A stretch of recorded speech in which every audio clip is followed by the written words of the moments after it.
আপনি যে গরু জবাই করে বাবা মার রুহের মাগফিরাতের জন্য খাওয়ালেন,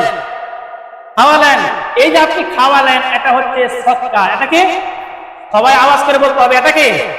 এখানে একটা মাসালা আছে, মাসালাটা হচ্ছে যে আপনি খাওয়ালেন, এটা কি দান? না, এটা হচ্ছে সদকা। এটা কি?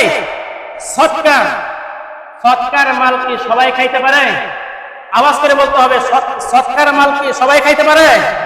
সবাই খাইতে পারে না। সদকার মাল খাওয়ার উপযুক্ত ব্যক্তি হচ্ছে গরিব আর মিসকিন। আওয়াজ করে বলেন, সদকার মাল খাওয়ার উপযুক্ত ব্যক্তিকে?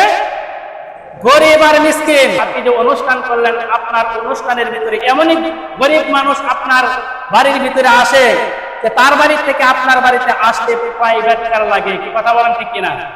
প্রাইভেট কার দিয়ে এসে আপনার বাড়িতে নামে, খায়, আবার সঙ্গে করে কিছু নিয়ে যায়। কি কথা বলেন ঠিক কিনা? এরকম গরিব লোককে আপনি কি করতেছেন? সদকার মাল খাওয়াইতেছেন। অথচ যাদের হক গরিব আর মিসকিন, তারা পাশে, বাড়ির পাশে রাস্তায় পড়ে থাকে, তাদেরকে খাবার কেউ দেয় না। কি কথা বলেন ঠিক কিনা? অবহেলা করে। এরকম সমাজের ভিতরে এরকম লোক আছে না নাই? আওয়াজ করে বলতে হবে, এরকম লোক আছে না নাই? যে সমস্ত ভদ্রলোক, যে সমস্ত গরিব লোকগুলি প্রাইভেট কার দিয়ে বাড়ি থেকে আপনার বাড়িতে নেমে তারপর খাবার খায়, তাদেরকে যেমন আপ্যায়ন করেন, তার চাইতে বেশি আপ্যায়ন করতে হবে যে সমস্ত ফকির মিসকিনগুলি, এতিম অসহায় মানুষগুলি আপনার বাড়ির পাশে, ময়লার পাশে যারা বসে থাকে পলিথিন নিয়ে, তাদেরকে আপ্যায়ন করতে হবে। কি কথা বলেন ঠিক কিনা?